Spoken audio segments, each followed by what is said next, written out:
Okay, good afternoon, Numi Nation. Welcome to the newly branded New Minds podcast. So, we are back in full effect this week. We have a Monday guest, and we're going to talk about a topic that we haven't had a chance to discuss much. And it has to do with physical activity, physical fitness while in this quarantine life. So, my guest today is Miss Rebecca Shmukler. She is a pediatric occupational therapist, a speaker, a consultant with a special passion for writing. And I recently came across an article by Rebecca about the do's and don'ts of physical activity as mom and dad, kind of slash PE coach in this kind of new strange world of, involuntary or voluntary quarantine life. So Rebecca, thanks so much for being on the show today. You're very welcome. Thank you for inviting me. I was so pleased to hear from you. Yeah, so we're excited to chat a little bit about, an aspect of, indoor life these days that I think, especially now that we're more than a month in, is really getting noticed. Like we're really feeling it, physically, and wondering the best way to tackle this. And the topic is, of course, physical activity, physical fitness. I've had lots of conversations on this segment before about worrying in this strange new world of homeschooling, of kind of survival mode, of certain subjects falling off the radar. Last week, for example, we had a conversation with an artist, and we got really deep into this topic of, let's not let creativity slip during this time of quarantine, right? But your article is so timely because I think it's starting to accumulate this pent-up energy. And as an adult, as an independent adult, we can take proactive actions. We have a running routine. We can do CrossFit at home, whatever it might be. We can have our routine, and we have our fitness watches or whatever that might be. But Yeah. you have some really great insights in your article about helping our kids, our young ones, manage this from like a physical activity point of view. And I'm assuming the answer is not every day at 10:30 to have the kids get their gym sweats on and get your whistle out, right? Right. You could try that. And then the next day, after you saw how well that worked, you'd probably want to move on to some other tries. Gotcha. I can tell. Yeah, it's definitely about optimistic about that one. Yeah. So sorry, I'm gonna let you kind of talk a little bit now about if you want to start with some do's or some don'ts. It's up to you. But what's your take on this situation? Well, my take generally is just go with the flow. You've got to be flexible, and you've got to realize that, the kids are also getting used to a very strange situation that we're all in. Your description of what might happen if you got out your whistle, that's a little bit more like kind of what their normal school day is like. There's just a set pre-scheduled time when they go to the gym, and they're expected to, participate in some structured activity, and they have their peers there who, motivate them, who they can interact with. Well, now we don't have any of that. And so what I tried to do with the article was really just give some ways to make physical activity, physical fitness, movement, just movement for movement's sake, part of your day-to-day life, as we're trying to homeschool, as we're going about the rest of our day, rather than having it be a structured set thing where there's, expectations that typically go along with those kinds of classroom, kinds of activities at school. Yeah. So that's really what I was trying to do. It's trying to give people a way to kind of work it into your day. So some of the Jews were, besides being flexible and kind of giving yourself, some space to get this right. But the main thing really is just to integrate it. So rather than making it a certain set time and a certain set activity, working it into what you're already doing. So I gave an example in the article of, you can have your child stand up and do jumping jacks in between word problems, or you can do one thing I really love that I didn't get a chance to actually mention in the article is wall push-ups, which is, kind of what it sounds like. You do a push-up against the wall, and all these things can be graded depending on the age and, developmental level of your child. So you can, tell a young child, let's try to move this wall over, and have them really, really push. And that type of heavy heavy work, we call it in OT, is very organizing for their system. And you'll probably notice, an improvement in focus and attention after you get some movement worked into your, homeschooling lesson table time. Yeah, thanks, Rebecca. I wanna pause there for just a second and get a little bit deeper, because I think your experience as an occupational therapist can be really valuable here. You have a certain understanding about the developmental expectations from a physical point of view that a lot of us do not, and we may assume the certain benefits or non-benefits of physical activities that you actually know are there. What are some simple physical movements or activities that have a lot of benefit that we might underestimate? Yeah, that's a great question. There are lots of them.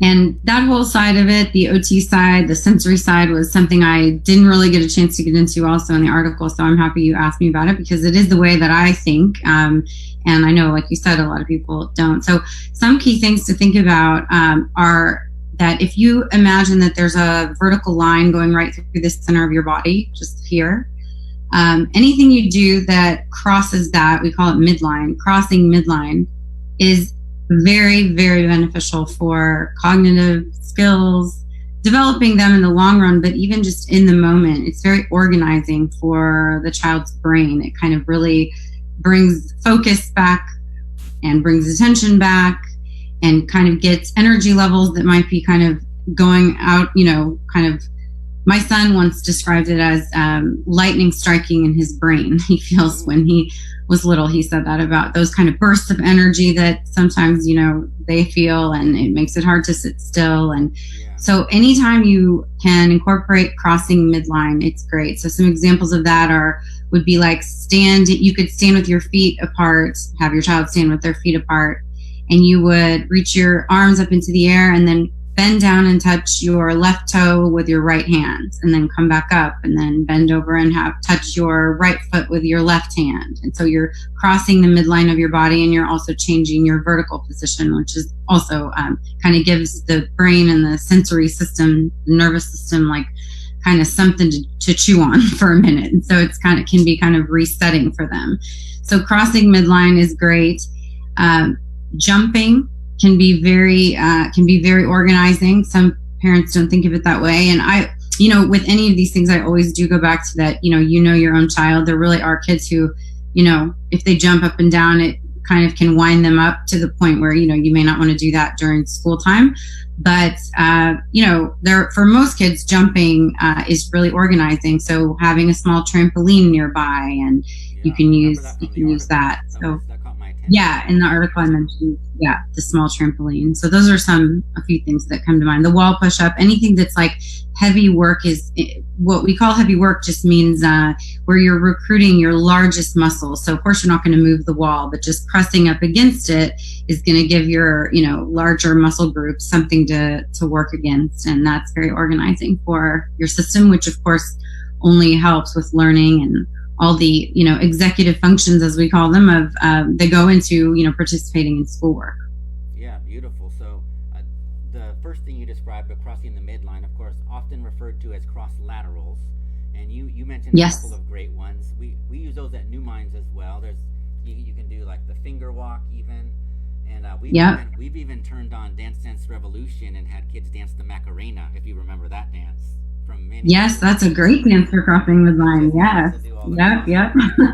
So the power of a dance break at home could be a big insight. Definitely. Yeah, and then I like the jumping one too. Do you mind if we poke there just a little bit more? What's happening physiologically when a child jumps on a trampoline?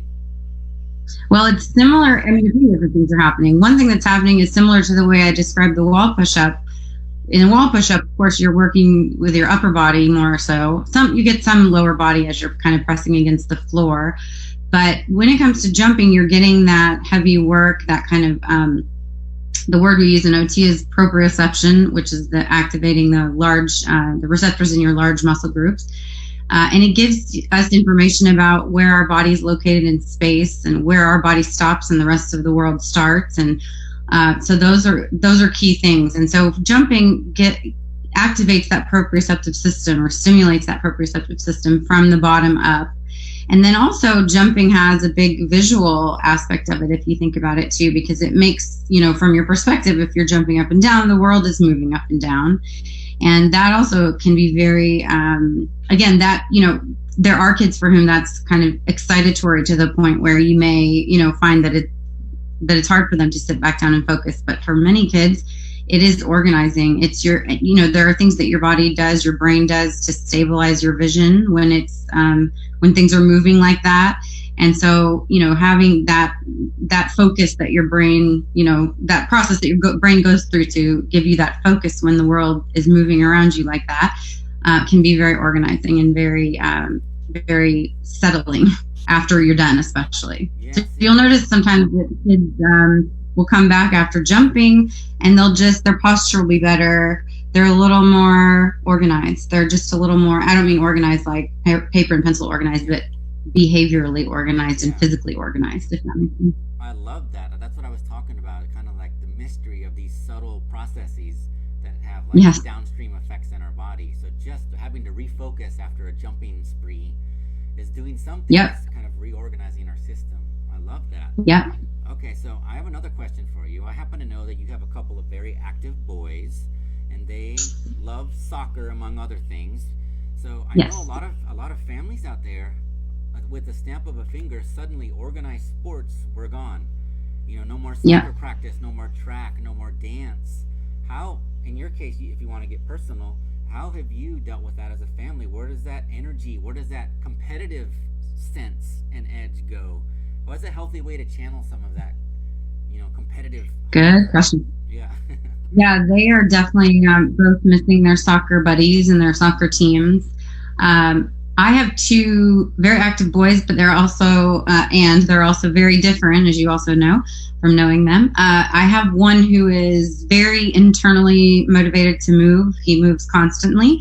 And then I have one who's a lot less that way. They're both on soccer teams, but we're seeing that, without the benefit of the peer models that you get at a soccer practice or at a game, that definitely changes things. It changes the dynamic quite a bit. So as far as like an outlet for the competitiveness, there's lots of ways to do that. You can have a competition among family members. I talked about that a little bit in the article, not so much in terms of team sports, but in terms of just, comparing stats like your average daily steps or that sort of thing. So you can create kind of competitive situations as long as they stay friendly, which I also go into in the article, and not, meant to make anyone feel bad.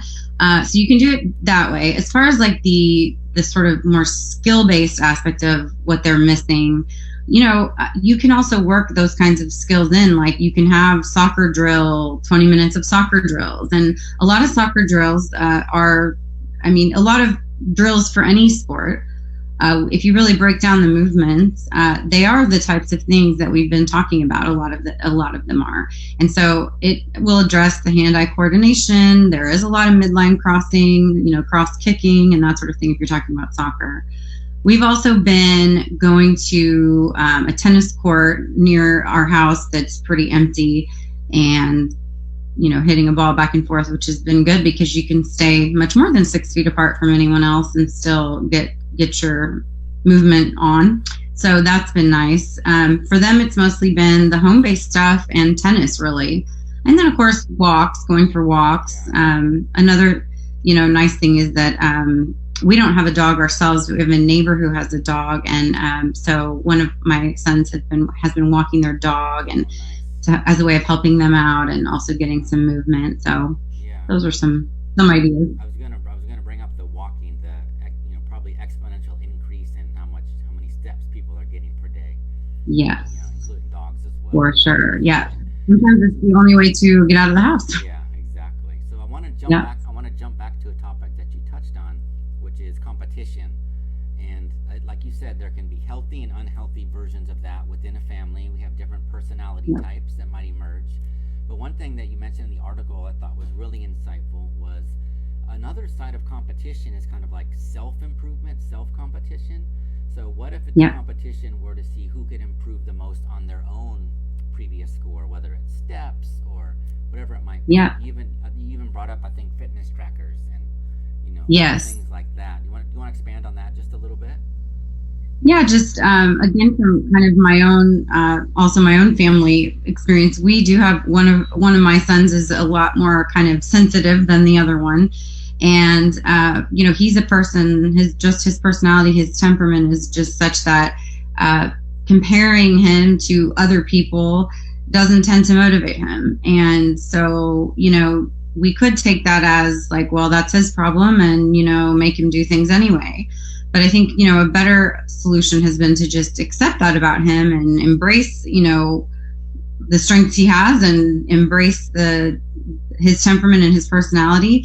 And so with him, the self competition works better. So yeah, in the article I mentioned that, we could, that you might be able to do using the trackers or however you want to do it. Some phones, you can just use an app if you don't have like a wearable tracker, and you can compare your own stats to the prior week. Like, okay, last week I had an average daily number of steps of this, and then this week I, beat that. And so then you're really just competing with yourself and trying to, sometimes we say that to him, that the only person you're ever really, really, really competing with is you from yesterday, Yeah, beautiful. And I know this wasn't the focus of your article, but a great bonus to that approach is like all of the math and even science that could go into calculating Yes. average, percentages of improvement, making a little line graph over time of, your scores on Yeah, certain things. So a good all around STEAM educational bonus there as well. definitely. Yeah. So Yeah, and there's the whole physiology side of it for older kids. I'm sorry, go ahead. I cut you off there. Oh, I'm sorry. No, I just said there's also the whole physiology side of it for older kids of just exercise and fitness, and the idea that, shorter bursts of activity multiple times a day is just as good for you as one long one, and all of those things can be worked into the discussion also. Yeah, and you mentioned that in the article as well, how Hmm. it's exactly so x number of minutes per day of exercise doesn't have to be continuous. It can be, Right. spread throughout the day, which makes it a lot Right. easier to be sort of spontaneous. And I know as a teacher, I used to just really read the room, and when you reach critical mass on attention, and it's time to shift and Yep. get that lightning strike to the brain that you were talking about. So as a Hmm. parent, a parent has that instinct as well. So we're in Definitely. kind of more of a free flowing environment now, where I think they can listen to that, to their instincts about that, and work in the trampoline break or the walk or soccer in Definitely. the backyard, more spontaneously. So I want Yeah, and I think also reading yourself helps too, because I think that's something else that all of us are finding right now. Most of us did not intend to be homeschooling our kids, and so there's a lot of good things about it, but it's challenging, and so sometimes you can catch yourself in that moment of feeling like, oh, I need a break, or I need a change of scenery, and that's a moment when some movement would help you as well, and you can then be a role model and show your kids that there's nothing wrong with needing that, there's nothing wrong with asking for that, and let's do something together. And actually, I'm glad you brought that up, because I think that what it was number one on your do's list, which Yeah. was modeling it yourself, that's going to be Yeah. 10 times more powerful than just telling them what to do or creating the plan, right? You want to Exactly. speak to that Yeah. for a second? Like how important is it for us as parents to model the physical activity?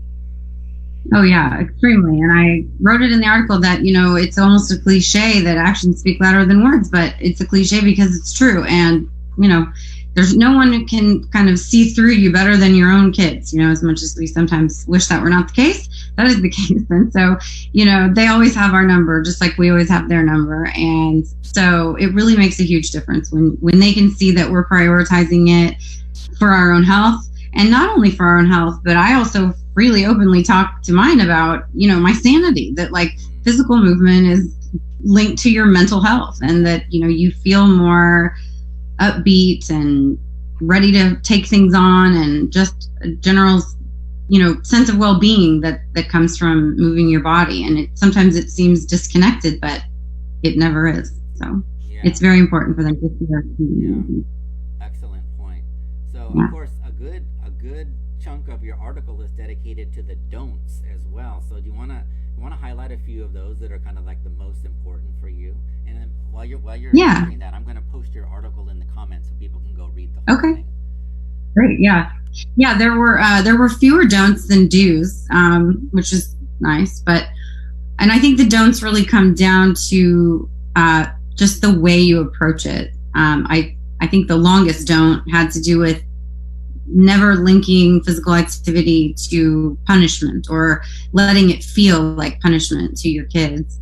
And, they will pick up on that every time. So I just talked in the article about how important it is that you keep in mind we need to remember the longer term goal is to create, adults who are, who value fitness and value their own health. And so if you link if you link, movement and physical activity with a feeling that you're being punished or that, it's a consequence of something else and not just valuable for its own sake, then, those patterns are likely to continue, and none of us want that for our kids. So just that was I feel the biggest, most important don't was to never, intentionally or unintentionally, as much as we can, make it feel like they're being punished or like it's a consequence to move in any way.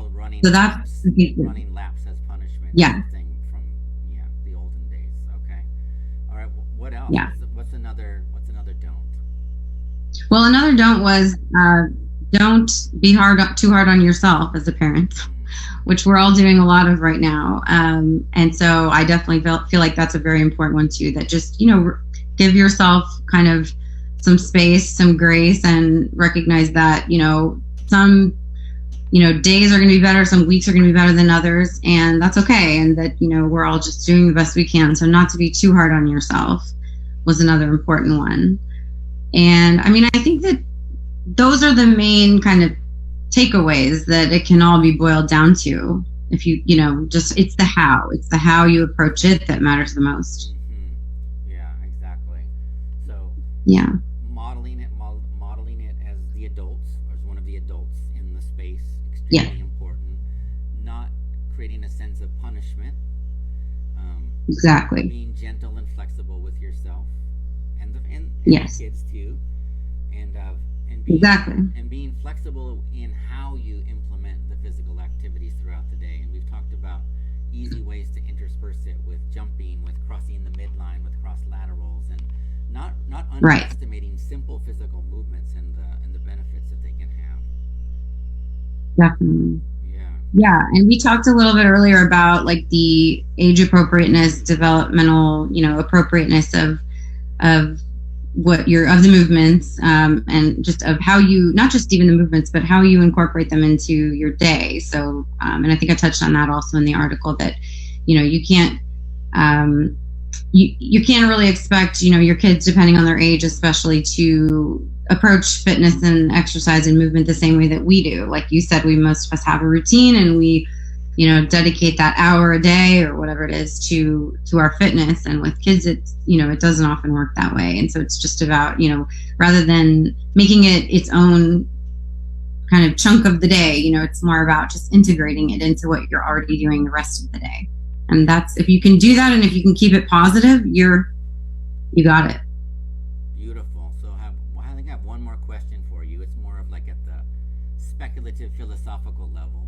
But what do you think will be like a kind of a collective takeaway of this whole situation from a physical activity and physical fitness point of view? Do you think when we come out of this and we're social distancing, is a thing of the past at some point, what will we have learned collectively in terms of how we relate to physical fitness, to sports? Will there be more appreciation? Will there be lessons learned? Like, what do you think? As an occupational therapist, how do you look at things like that?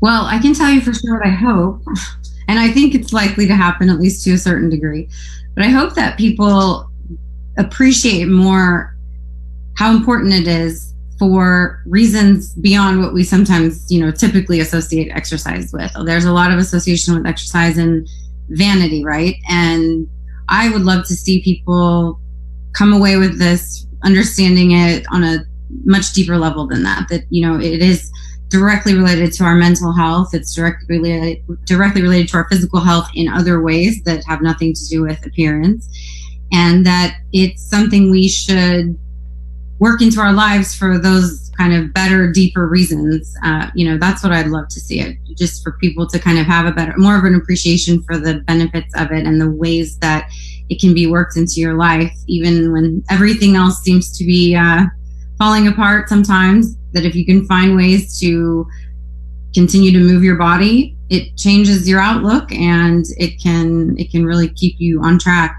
mentally and cognitively. Yeah, I agree with you. I hope that this helps amplify our appreciation for, simple physical movement and how it links to Yes. our mood and how it links to our energy level and just Yes. appreciating things. I have a feeling that parks are going to be filling up with people, just enjoying Yeah, appreciating and enjoying the outdoors around other people. And definitely. yeah, that could be a beautiful silver lining in all of this. So For sure. Rebecca, if people have more questions, they want to reach out, your email is there on the screen. They can contact you there. Great. They can connect with you Yeah. on Facebook. And Mhm. I can't wait to see what else you write in the coming weeks and Thank months you. about this topic. And thanks for coming. Thank you. Thanks for coming on the show and offering your insight and expertise on this really important topic right now. Very good. Very happy to be here, Ben. Thank you so much for inviting me. It was fun. And I have put a link to the article in the comments for the live stream, so people can find it there if they're watching the video. So Very good. Thank you very much. best to you and your family. Take care, and we'll talk to you again soon. You too. Yes, sir. Thanks, Ben. Okay. Talk to you later. Bye.